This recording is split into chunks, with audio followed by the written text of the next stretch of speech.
Wilson Miles from Black from TV. Hello, folks. How's it going? Pretty Very good. How are good. you? How are you?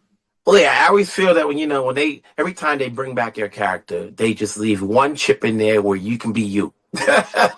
It's like Brother Day is the same, is the same, is the same. How do you make it work?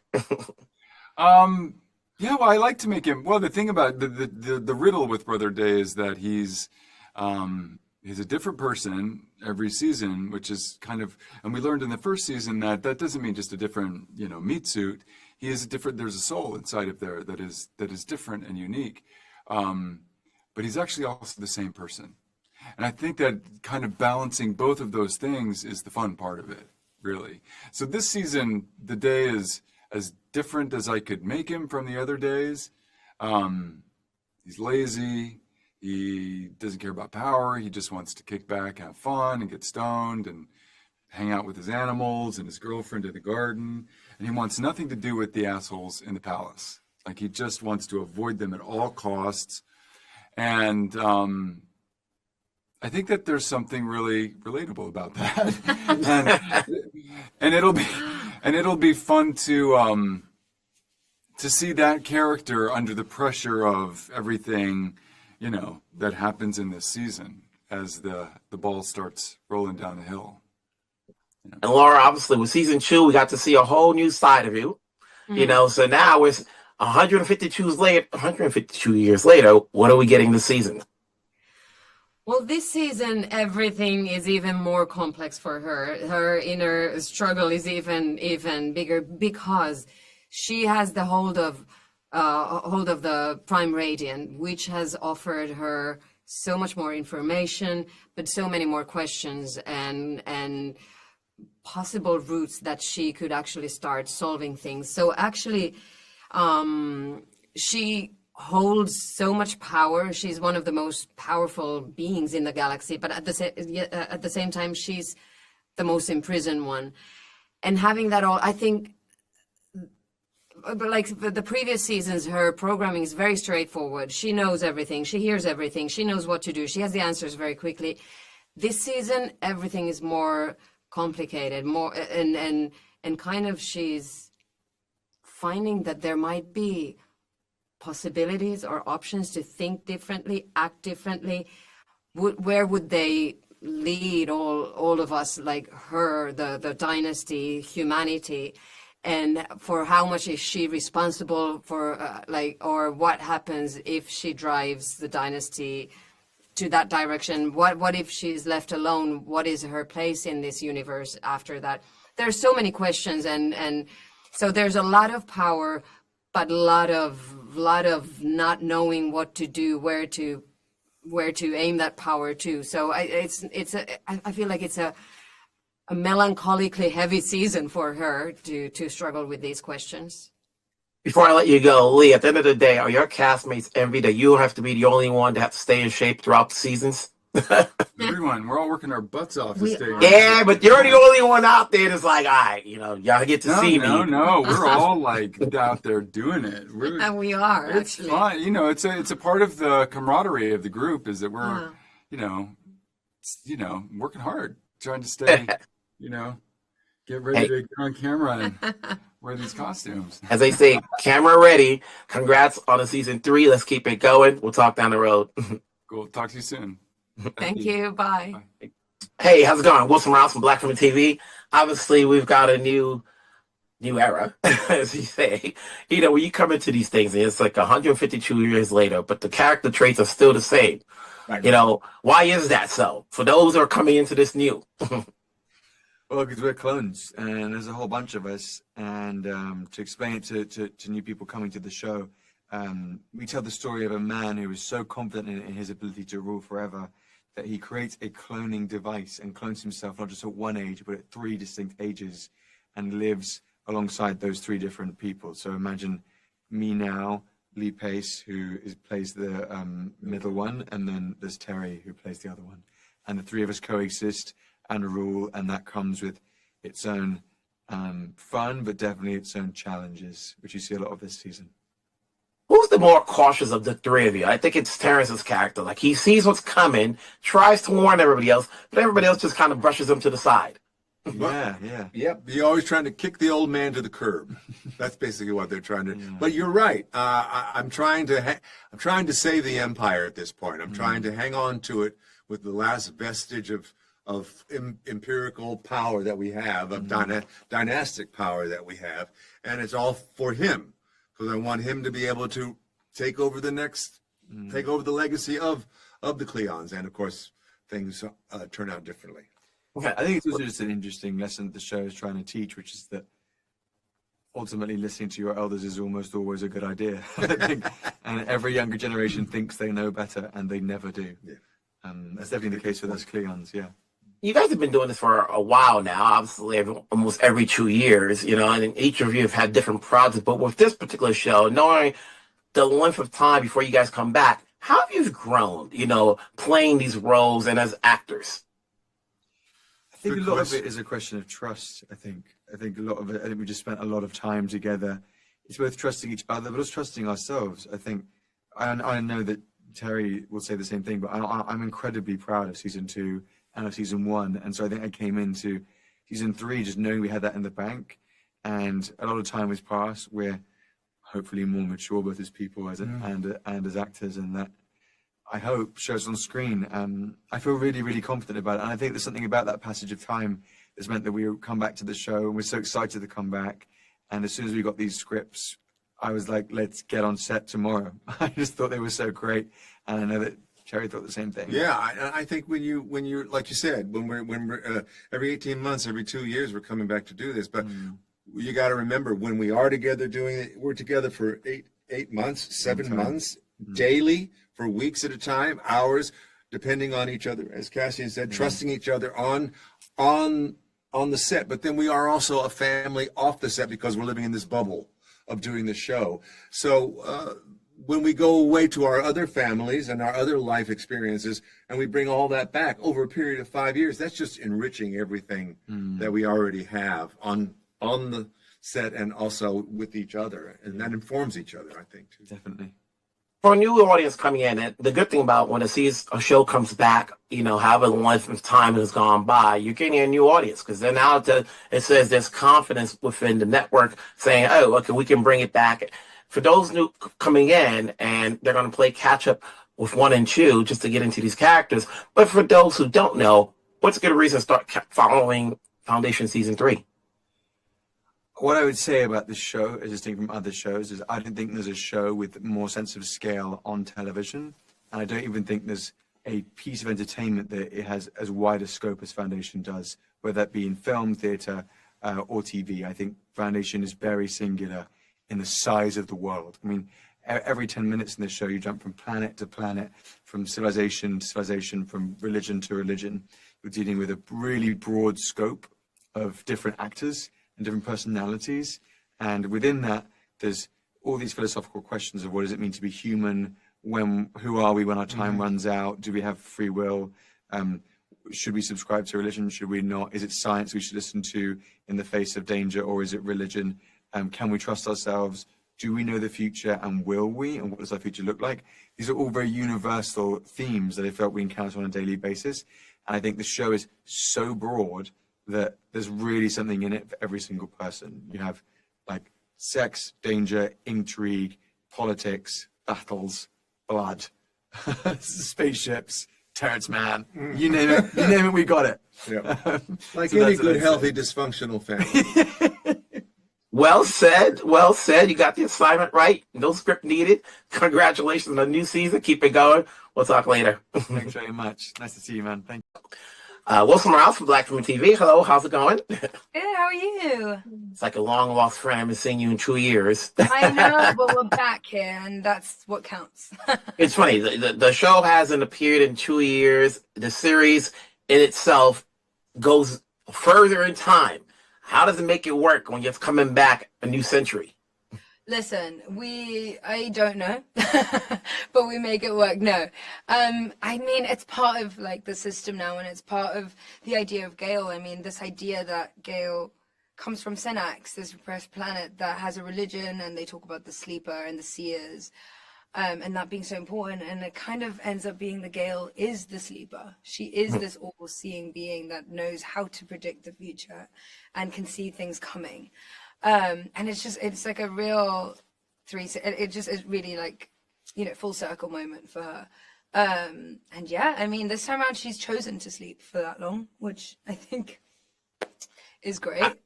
I would say, is she more confident this season than in the previous 2 seasons? No, she really is. She's confident. She's really come into herself. She's become a woman. She's becoming a leader. She's taking on that responsibility, and it really suits her. It looks good on her. And yeah, I mean, she's going to have to make a lot of sacrifices and make a lot of hard decisions, but it's all for the greater good. For yourself, you've been with the show obviously since day one. How have you grown as an actress doing the series? A lot. And it's unbelievable. Coming back for this season I felt nervous because I was having to do a lot of new things and taking this character and evolving her into something else that she hasn't been so far. But I honestly was also weirdly confident and weirdly familiar with everything that I was doing. And yeah, I've grown with her. She's grown amazingly, and I am just so excited. And I hope that people see the change in her and the change in me. And yeah, I just feel really, really great about this season. With this season comes a sort of a lot of new actors, a lot of new characters. One can get lost. If you haven't been catching up to it at this point, and obviously it's 2 seasons, and sometimes, when you get a new season, that spells confidence, because you get a new audience, Can one jump into season 3 and pick up where things left, or you have to kind of go back just to get an idea as to who the returning characters are? I think, we've done a lot of groundwork with season 1 and 2. They're a little bit slower paced. It's a lot more information. It's laying the foundation for us to do what we've done in this season. So I do think it's important to go back and watch, if not all of it, some of it, so that you understand where everyone's come from to get to this point. Because there's also references. We reference a lot. And the other day I was actually watching some episodes from season 1 and 2, and after watching season 3, and it was amazing to see the follow through, to see when you go back and watch the references that were there about the season we're now doing, and that's now coming out, and it's genius, and it all is linked. And so I think it's important to watch it as a full body of work and not just in pieces. You say references. Can one cheat and go to the web and see how it played out in the books, or do they do things differently on a series? Yeah, well, it's an adaptation, so I guess you'll get an idea of it, but I think it's important to see them as 2 separate pieces. One has been inspired from the other. I think the books, they did we took a lot of it, and we've expanded, and I think it's really great. We've got characters that are fleshed out differently. We've got characters that have lived on longer.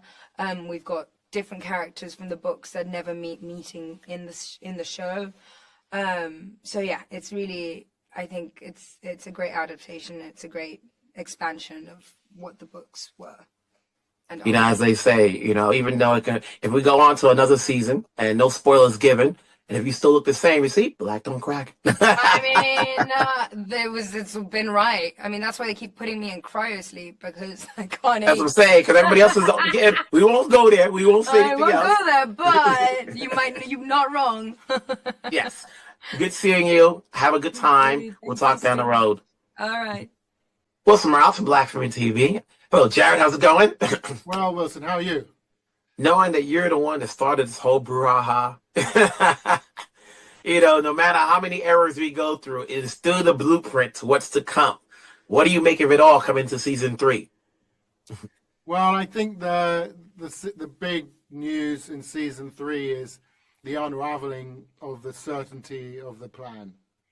The arrival of the Mule he's upended everything. He's a complete game changer, and it's the idea that Hari is fallible and psychohistory is fallible. Enough, coming into this, and I said, listen, it's been 2 years, since we last saw the series, but because it gets renewed, it's a new audience coming in, which is good because they have plenty of time to go back to see the first 2 seasons. But for those who are new coming in, what's the reason they should see it? Because we're getting a lot of new shows, a lot of films. It's summertime. What should they, get from watching season 3? I think it's an epic sci-fi story that is about the it's a battle between a power struggle between an enormously powerful empire that has put a sort of ironclad grip over the whole galaxy and has stagnated the evolution of the human race, and another character who's trying to release those shackles, and he's sort of managed to convince these people to join him in this cause. You've worked on a lot of projects throughout, your time, and then obviously when you come back and forth with this almost after every 18 months, how has this affected you as an actor? Are you still learning anything coming into this? Do you mean learning anything about the character? I would say, actors can never stop learning. And so when you're coming into this, a new season, obviously half the team is still the same, and there's a lot of new characters in there, but, what's the joy you get out of working with this team? Well, I mean, it's the joy is the challenge you present yourself is, can I pull this off? Can I tell this story? The delight in reuniting with old friends, and the delight in meeting new people and getting to absorb their energy and see how they respond to the story and getting their enthusiasm for it. And I consume the story in the way that a fan consumes the story when I get hold of those scripts, and I want to know what's going to happen next, and you start reading. You get surprised by the twists and turns of the plot and the narrative. You get shocked by certain things, and oh my God, they did that. And there's some really, really delicious new narrative threads that are introduced into this season that I'm really excited about. So at the end of the day, too much. Don't want to give stuff away. That's why I won't ask too much details. I just try to pivot.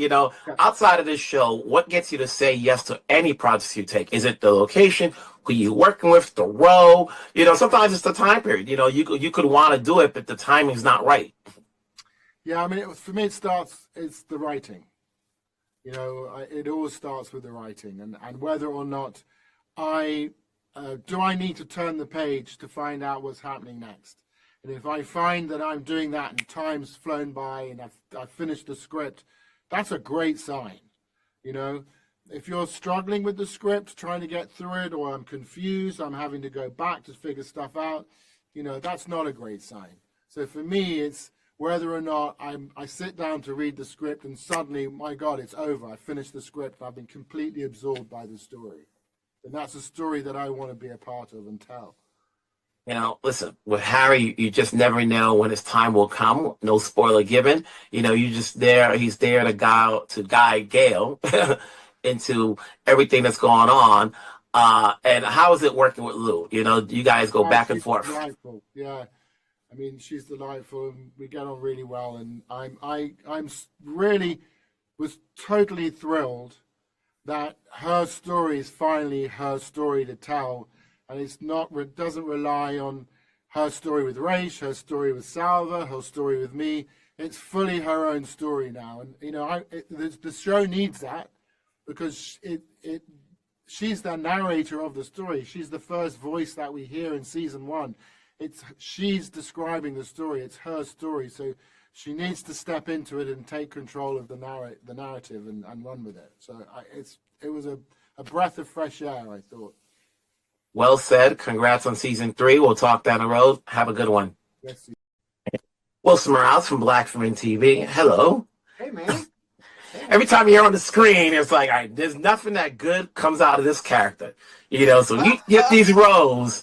Do you smile and say, another baddie? I could have fun with this character. Yeah. No, I swear, Wilson, I'm the sweetest guy when I'm private. I don't kill anyone. I don't do anything bad. I don't even cross the street if it's red. I'm the saddest person you'll ever meet. Not the saddest, but the most conform. There's got to be a lot of fun in playing the Mule. People know what he does, at least from the books. How much of an adaptation are we getting on the screen? So the thing is, if you ask me, Asimov's books are phenomenal, and the Mule is an iconic character. Honestly, I think he's one of the best written villains of all time.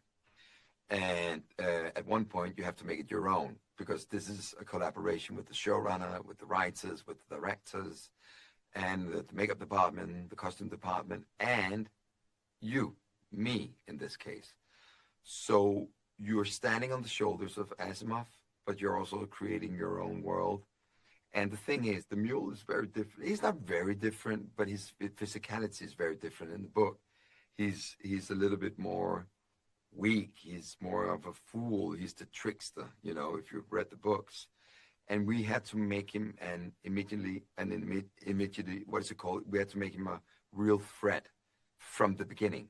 So he's a little bit more forceful. He's a little bit more powerful, and he's a little bit more evil. So we read the character faster. And then we spend the following episodes nuancing him as much as possible. When you came on, were you a fan of the series, or did you have to play catch up and catch seasons 1 and 2 before you jumped into it? I don't watch a lot of TV. I'm a sports guy. So when I had my first meeting with David, I didn't really know a lot about the show. So I had a great excuse to watch all episodes. And after a couple of episodes, I became a big fan, because I kind of like the philosophy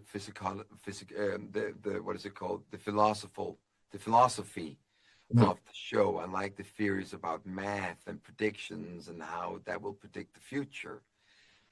This season is a little bit more straightforward. This season, you'll see Empire and Foundation that they see a new threat, a threat that they can't control. Now their enemy isn't Foundation or Empire. Now their enemy is Common, and he comes in the name of the Mule. Listen, all you can do is have fun with these roles. It's like whenever I see you in a role, it's like, okay, I don't want to see him. At this point right now, I'm so used to you being certain characters that I don't want to see you smile, play a comedy. Like, just be evil. We like him like that. Don't change. Congrats on the role. I wanna do comedy. I do comedy back home. I do The Lover back home in Denmark. I do kitchen sink dramas. It's only the Americans that see me as a very, very evil person. Hey, you do it well. Congrats on the roles. Congrats on the series. We'll talk later. All right. Thank you. Bye-bye.